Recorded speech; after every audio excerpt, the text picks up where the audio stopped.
it's me Michelle and welcome to my video.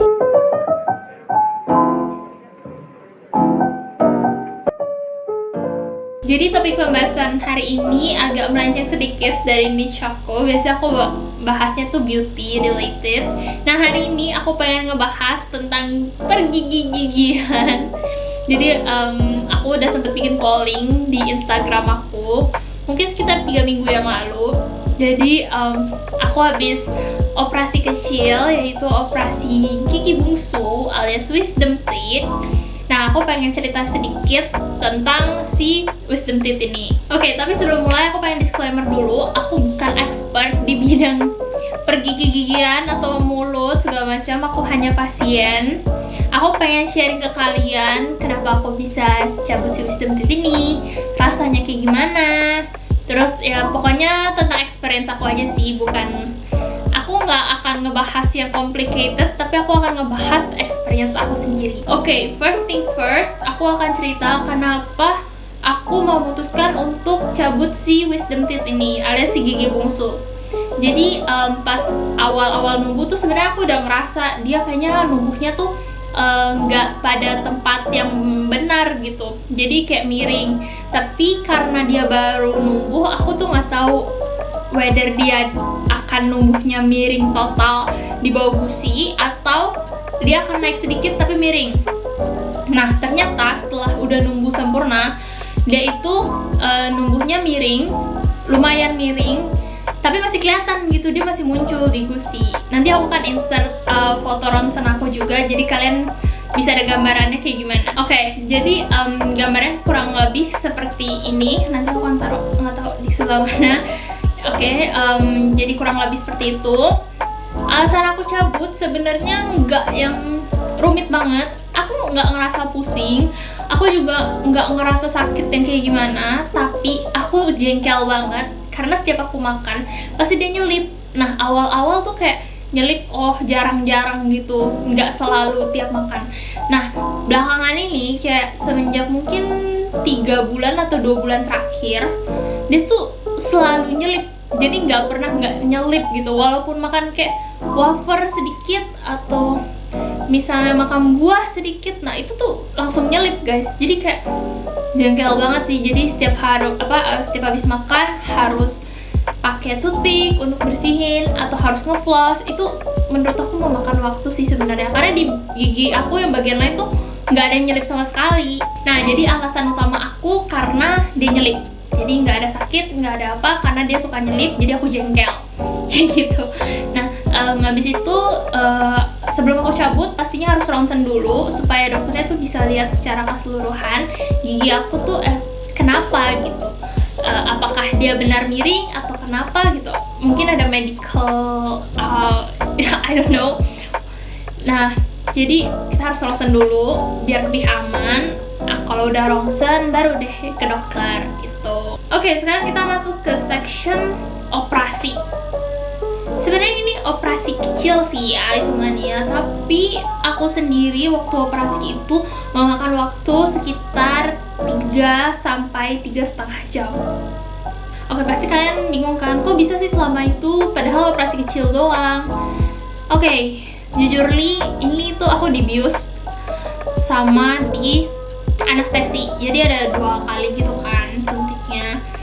Sebenarnya pas suntik ini ya nggak gitu sakit sih menurut aku, paling cuma kayak digigit semut tapi di dalam mulut. Nah nanti itu bakal kebal setengah mulut kalian, tapi bagian bawahnya kayak rahang bawah sini tuh bakal kebal banget. Lidah juga setengah bakal kebal, tapi don't worry, itu paling cuma sehari habis itu hilang. Nah tapi permasalahannya di sini pas awal-awal karena gigi aku miring, jadi tuh dokternya harus ngangkat mahkotanya dulu, mahkota gigi yang atas ini nih. Jadi harus dipotong dulu, diangkat, baru si akar-akar giginya ini bisa ditarik keluar. Karena kan gigi tuh kayak gini kan harusnya. Nah gigi aku tuh gini, jadi kan nggak bisa langsung ditarik keluar, otomatis harus dipotong dulu, terus baru bisa ditarik gitu kan. Nah jadi sebenarnya pas potong mahkota itu nggak berasa karena kan udah kebal ya. Nah cuman permasalahannya di sini, di tengah operasi tersebut, aku nggak tahu kenapa kayaknya biusnya tuh habis guys. Jadi itu bener-bener sakit sakit banget. Jadi kalau bisa biusnya jangan sampai habis gitu. Bilang ke dokternya. Aku nggak tahu kenapa itu biusnya sampai habis, dan di tengah operasi itu dokternya bius aku lagi. Jadi mungkin kayak ada 3 kali bius kalau nggak salah, sempat kayak gitu kayak. Pokoknya jangan sampai biusnya habis. Oke, di video kali ini bukannya aku pengen nakut-nakutin kalian, tapi ya ada alangkah baiknya kalau mungkin kalian bilang dulu kali ya ke dokternya, dok ini biusnya berapa lama gitu, biar kalian tahu kan kira-kira. Nah sebenarnya dokter aku tuh udah bilang ini biusnya sekitar 2 jam, karena prediksi 2 jam tuh udah kelar gigi aku. Nah tapi pada kenyataannya karena gigi aku ini susah keluarnya, jadi itu makan waktu sampai 3 hingga 3,5 jam. Jadi tuh sebenarnya pas potong mahkota itu awal itu cepet, paling kayak cuma sejaman gitu. Nah akar aku ini susah keluar ya guys, dia nggak tahu kenapa kayak bengkok gitu bentuknya kata dokternya. Nah itu yang bikin si akar si bagian akar ini susah untuk dikeluarin kayak gitu. Oke, setelah operasi ini ya, operasian kayak gitu, menurut aku sakitnya lumayan sih. Jujur nih pain tolerance aku tuh lumayan tinggi, tapi ini aku cabut gigi sampai aku nangis. Kayak aku sendiri kaget kok aku bisa nangis cabut gigi aja gitu, karena aku bukan tipe orang yang takut ke dokter gigi guys. Jadi aku tuh selalu excited kalau ke dokter gigi, entah aku nambel atau aku scaling, atau dulu aku pakai behel, aku ganti karet behel kan, suka kontrol. Aku tuh nggak ada hate relationship sama dokter, apalagi dokter gigi gitu. Kayak aku just fine aja, tapi entah kenapa setelah operasi ini aku agak-agak trauma gitu ke dokter gigi. Nah di proses penyembuhannya sendiri, aku tuh di awal sekitar 1-2 hari itu sakit, karena biasanya itu kan apa ya, mungkin masih ada sisa-sisanya gitu loh, karena kan nggak langsung habis ya, maksudnya nggak langsung hilang gitu, masih ada sisanya. Nah jadi masih nggak terlalu sakit, tapi aku masih makan bubur 1-2 hari pertama, dan aku dikasih obat juga, dikasih antibiotik, dikasih painkiller. Jadi sakitnya tuh diminimalisir karena ada obat gitu. Nah di hari ketiga dan keempat aku ini agak-agak tengil gitu guys. Harusnya tuh makan bubur masihan kan seminggu pertama, tapi aku ini so ide karena aku ngerasa oh gigi aku udah gak terlalu sakit, aku udah bisa ngunyah nih. Sudah, aku makan nasi guys. Karena ya aku bisa ngunyah pakai sebelah yang kiri ini kan, aku yang cabut kanan.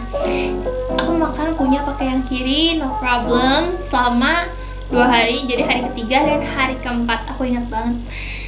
Terus di hari kelima gigi aku nyut-nyutan parah, sampai kayak pokoknya sampai daerah sini tuh nyut-nyutan banget gitu. Aku nggak tahu kenapa. Jadi tuh aku nahan-nahanin di hari kelima sampai ketujuh. Aku tetap makan bubur, jadi aku balik ke bubur lagi karena aku kira oh mungkin gigi aku kena si nasi atau segala macam. Nah di hari ketujuh ini waktunya aku kontrol untuk lepas jahitan, karena kan kalau habis operasi itu pasti dijahit kan. Nah ini waktunya untuk buka si jahitan. Oke, di sini aku nanya ke dokternya, dok kenapa ya gigi aku nih mulai hari kelima kok nyut-nyutannya parah, padahal kan harusnya makin membaik ya. Dokternya juga bilang harusnya tuh makin membaik, bukannya tambah sakit. Nah ternyata pas dibersihin, kan kontrol lepas jahitan sekalian dibersihin, ternyata guys ada makanan yang nyelip gitu kan. Nah itu yang bikin nyut-nyutan, karena si lukanya itu nggak bisa nutup karena ada benda asing yang masuk ke daerah situ gitu. Itu yang penyebab nyut-nyutannya. Jadi kalau kalian habis operasi gigi, apalagi gigi bungsu, please banget makan bubur aja 7 hari, walaupun enak-enak gitu, makan aja guys. Karena jujur nih itu pas di hari ketiga aku tuh merasa aku nggak bisa nelan bubur lagi karena aku udah bosen banget. Dan pada hari kelima aku lanjutin lagi, mau nggak mau gitu. Jadi ya udah, kalian tahan-tahanin aja 7 hari guys makan bubur, biar nggak ada kotoran gitu yang masuk. Karena kan kalau makan yang cair-cair gitu nggak perlu ngunyah kan, tinggal tulen aja kayak gitu. Nah abis kontrol tersebut, dokter aku tuh ngasih tahu aku kalau misal kamu mau makan tapi takut nyelip, kan nggak bisa ya dikorek pakai toothpick. nyeri gitu bun. Kalau misalnya dikorek ntar kenapa-napa kan. Nah dokter aku nyaranin untuk pakai water floss. Water floss itu apa sih? Aku juga pas pertama denger agak-agak bingung ya, karena kalau misalnya pakai toothpick kan nggak bisa, kalau kumur-kumur tuh nggak ada tekanan airnya. Nah jadi aku dikasih tahu water floss ini guys, ini salah satu savior aku dan aku masih pakai sampai sekarang karena ini super ngebantu banget. Kalau habis makan aku floss pakai ini tuh gampang banget pakainya. Kalian bisa beli di Tokped atau Shopee, ini banyak banget. Kalian tinggal cari aja water floss namanya, nanti aku akan masukin sini dan aku juga akan share linknya di description box. Ini gampang banget caranya, tinggal masukin air, sini tutup yang kencang biar nggak ada anginnya, terus dipompa deh. Terus nanti tinggal kayak bisa pencet ini nih, ada ininya, di floss gitu. Gampang banget deh. Itu kayak kotoran-kotoran yang kalian, misalnya kalian makan nih, pasti tuh ada yang nyelip guys di bagian si bungsu itulah. Nah itu kalian floss pakai ini, bener-bener langsung keluar semua kotorannya, kayak dahsyat. Oh ya, FYI buat kalian yang penasaran kayak physically kayak bengkak atau lecet itu berapa lama sih? Kalau aku sendiri bengkak itu sekitar 5 hari. Habis itu sebenarnya kayak 3 hari itu udah lumayan mendingan sih. Di hari kelima itu udah much better, udah nggak kelihatan bengkak sama sekali. Cuman karena ini kan operasi di mulut ya, jadi itu bakal sariawan guys. Nah sariawan ini tuh lumayan lama aku kayak 2 mingguan itu aku sariawan. Jadi jujur li agak-agak perih kalau makan atau minum, tapi nggak sesakit pas awal-awal kok. Ini masih bisa ditoleransi. Kalau buat kalian yang penasaran sama biaya, kayaknya tiap dokter sih beda ya guys. Jadi kalau aku mungkin bisa kasih range di dokter aku sendiri itu sekitar 1,8 sampai 2,5 mungkin. Jadi tergantung tingkat kesulitan giginya kayak gitu. Untuk harga pastinya mungkin tergantung case kalian sih, kan tiap case tuh beda kan. Jadi kalian bisa langsung konsultasiin ke dokter kalian masing-masing. Pesan aku buat kalian yang pengen cabut gigi wisdom teeth, persiapkan diri kalian, mental kalian, dan fisik kalian karena nyeri seriusan. Walaupun udah dibius atau di anestesi, tetap berasa guys sakitnya abis biusnya itu hilang gitu. Jadi persiapkan diri kalian. Tapi jangan takut guys, kalau misalnya biusnya udah hilang kan dikasih painkiller, jadi nggak terlalu sakit gitu. Oke, jadi seperti itu experience aku cabut wisdom teeth. Mungkin kalau misalnya kalian ada yang penasaran tentang suatu hal yang mungkin aku belum sebutin di video ini, yang belum aku ceritain, kalian bisa tanya di comment box. Jangan lupa di situ kalian bisa nanya, aku akan sebisa mungkin menjawab pertanyaan kalian. So yeah, thank you so much for watching this video. See you in my next video. Bye bye.